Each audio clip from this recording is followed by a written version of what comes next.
À tous et bienvenue sur Zoom sur le sport auxerrois. Alors cet épisode est un peu différent, ça va être un hors-série parce que nous accueillons Formation Sport 89 qui va nous présenter les différentes possibilités de formation pour les jeunes et moins jeunes concernant les diplômes sur le sport.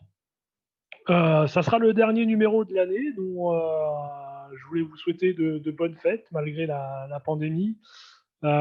Profitez de votre famille parce que je pense que 2021 risque d'être très mouvementé pour tout le monde. Donc, pensez à vous, voilà, à aller prendre votre famille et passer des bons moments tout en respectant les gestes barrières pour que le sport puisse reprendre très rapidement. Donc voilà, donc on va accueillir notre invité, Christophe Bataille, donc qui est de formation Sport 89.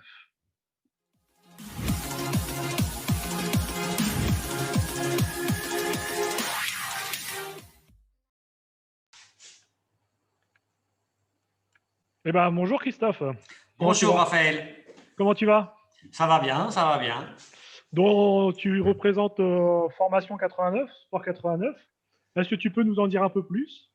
Oui, tout à fait. Ouais, déjà, présente-toi, j'ai oublié, présente-toi. Donc, je vais d'abord me présenter. Donc, moi, je suis Christophe Bataille. Donc, j'ai été éducateur sportif pendant 30 ans. Je suis pas originaire du tout de Lyon, hein. J'ai fait mes études à Rennes et j'ai été éducateur sportif sur Rennes. Donc, où j'ai acquis une licence TAPS et des brevets d'État, premier degré et deuxième degré athlétisme. À la suite de ma licence, j'ai postulé à plusieurs postes et le poste le plus intéressant était sur Auxerre, au Stade Auxerrois, un gros club omnisport. D'accord, oui. Où je suis arrivé en 98 et donc j'ai été pendant 20 ans éducateur sportif au Stade Auxerrois. Et depuis 2012, avec mon collègue Pascal Ventura, mais aussi d'autres clubs que sont le RCA, l'AGIA, Omnisport, le Rugby Club Auxerrois et Profession Sport Lyon, et François Avriot, qui était le président du stade, avait voulu monter un centre de formation pour éducateurs sportifs qui s'appelle Formation Sport 89. Voilà. Donc, en gros, si je comprends bien, c'est un regroupement de plusieurs clubs qui a dit il faut qu'on arrive à former nos éducateurs. Absolument, ouais, tout à fait. Parce que dans Lyon, il n'y avait rien. Donc, à une époque, il y avait des formations dans les directions départementales, jeunesse et sport, qui ne s'appelle plus maintenant comme ça, bien sûr. Donc, moi, j'ai été formateur dans les années 2000 à la DD 89. Mais à un moment, ils n'avaient plus cette compétence à former des éducateurs. Et donc, nos éducateurs partaient en dehors du département pour se former. Donc, ces 4 clubs supports de départ ont décidé de mettre ce centre de formation dans notre territoire qui est Iconais. Bah, belle synergie, parce que là, ça fait combien de temps que ça dure? Alors, ça fait... Donc, 2012, depuis 2012, donc voilà. Ça fait 8 ans que ça dure. Et donc, en fait, vous proposez des formations. Tu peux nous en dire un peu plus sur les... Oui, tout à fait. Donc, sur la première année, on n'avait qu'un seul BP, qui était le BP activité sport collectif, où il n'y avait que 7 apprenants.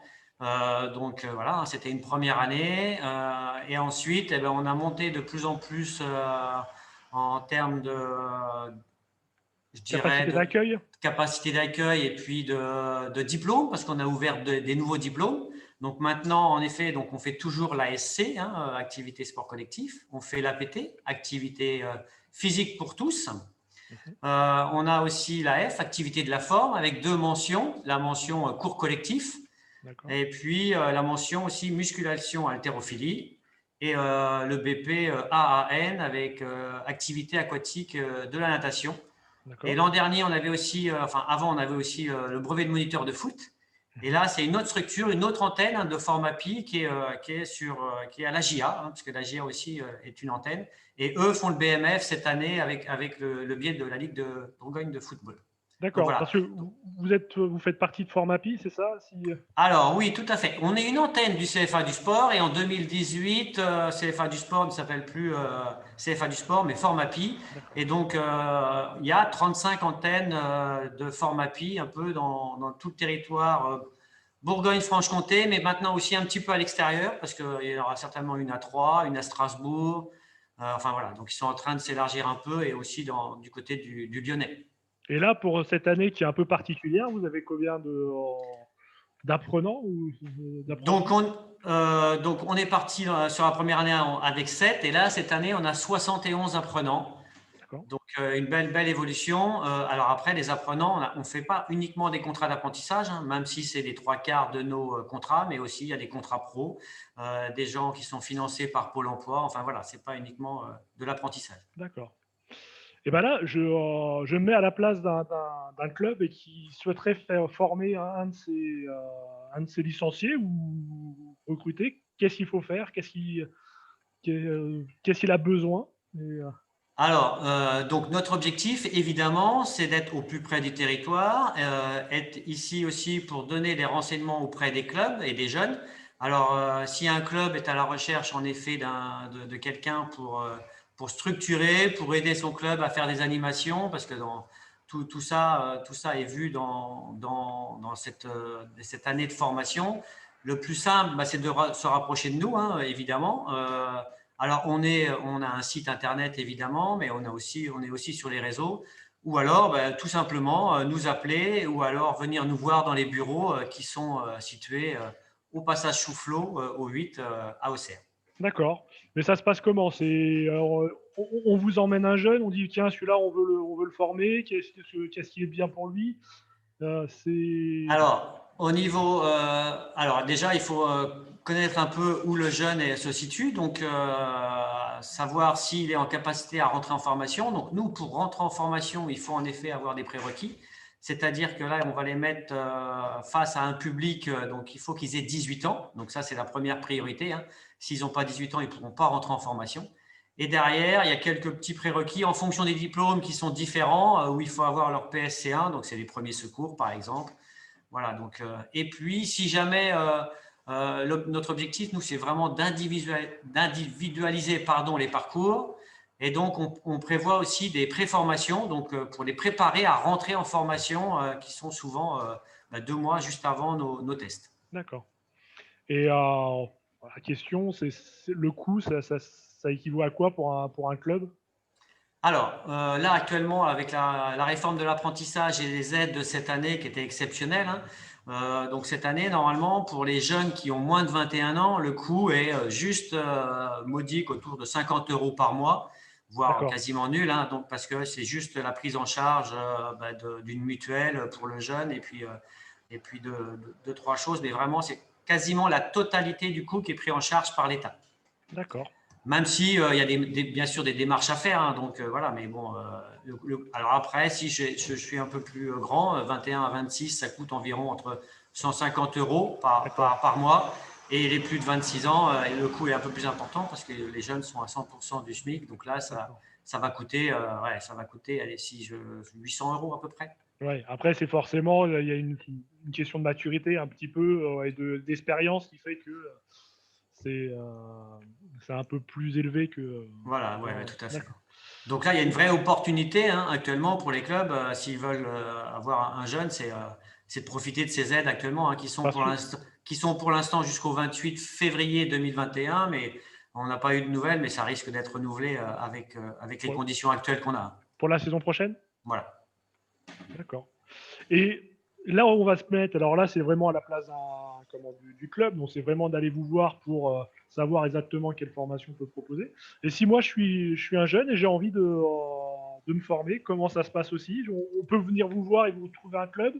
Ou comment ça se passe? Ouais, exactement. Donc c'est à peu près la même démarche, hein. On fait passer des entretiens, on a des portes ouvertes aussi, hein. Alors cette année, on a fait en visio évidemment au mois d'avril. Là, on va en refaire une courant février normalement. Et puis derrière, on voit si le jeune a déjà un parcours intéressant. Est-ce qu'il a fait des démarches pour rechercher des structures? Parce que c'est de l'alternance, hein. Toutes nos formations sont en alternance. Ils sont, nous, en formation 2 jours par semaine et le reste du temps, ils sont dans la structure où c'est là, ils vont vraiment apprendre le cœur de leur métier, hein, avec un tuteur. Donc, oui, tout à fait, c'est la même démarche.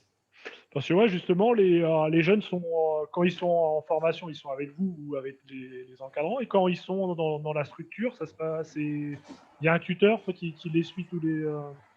Alors oui, tout à fait. Quand ils vont rentrer en formation, donc ils vont passer des tests d'entrée. S'ils les réussissent, ils sont pris en formation. Il leur faut une structure. Et au bout d'un mois, on va leur faire passer une première épreuve qui est les EPMSP, hein, exigences préalables de mise en situation pédagogique. qui va leur permettre, si c'est validé, d'être en autonomie dans leur club. Et donc, ils peuvent encadrer après tout seuls sans avoir un tuteur qui est juste à côté pour encadrer le groupe. Donc ça, c'est vraiment très important pour eux. Comme ça permet après de gérer des groupes en autonomie. Et généralement, ils encadrent quoi comme groupe? C'est des adultes, des jeunes, c'est des… Alors, tout dépend des diplômes, mais on peut aller en effet des plus petits jusqu'aux seniors et des activités, c'est pareil. Le panel est assez large, par exemple, sur l'activité pour tous, où on a vraiment toutes les activités. Voilà. D'accord. Eh ben, merci pour ces informations. Je pense que le plus simple, ça sera venir vous voir, tous les clubs, si vous avez un besoin en formation. Et je pense que c'est le moment, si on veut développer son club, je pense que c'est le moment de profiter de ces aides et de relancer la dynamique sur l'année 2021. Donc, merci Christophe. Est-ce que tu Si veux je peux rajouter quelque chose, Raphaël. Bien sûr. Juste deux, trois chiffres, Ouais. juste pour dire que pour l'instant, nos jeunes, depuis qu'on a commencé, 85% ont réussi leur diplôme. D'accord. Donc ça, c'est un chiffre important quand même. Et le deuxième chiffre qui me paraît très important, c'est 92% des jeunes sont employés derrière à la suite de leur diplôme. Ah oui. Ce qui veut dire que voilà, donc ils ont quasiment tous un travail derrière. Dans la structure où ils l'ont fait ou… Pas forcément ça, non, pas forcément, tout à fait. Et puis après, derrière, 92%, ça ne veut pas dire qu'ils vont tous travailler dans les métiers du sport. Certains vont faire ce diplôme-là et vont trouver je dirais, un autre emploi différent que le métier d'éducateur sportif parce que finalement, ils se sont aperçus que ça ne leur convenait pas. Mais ils ont su rebondir sur autre chose et ils sont employés derrière. Donc ça, je pense que ces deux chiffres sont importants à signaler pour les parents peut-être, les jeunes et aussi pour les structures parce que c'est vrai que derrière, ça peut conditionner des vocations, je dirais. Ah oui, tout à fait. De toute façon, les expériences de vie sont importantes et toute richesse ou toute formation est une richesse pour l'avenir et je pense que c'est hyper important. Donc voilà. Ok, si tu as autre chose à rajouter ou… Non, c'est gentil, merci. Non, voilà. Tout à fait. On est à dispo, donc voilà quoi. Un petit site internet peut-être à donner? Ouais, donc tout simplement www.fs89.fr. C'est pas plus simple. Et ben voilà. Merci Christophe. Et puis merci à toi Raphaël. Et à bientôt j'espère. Au revoir.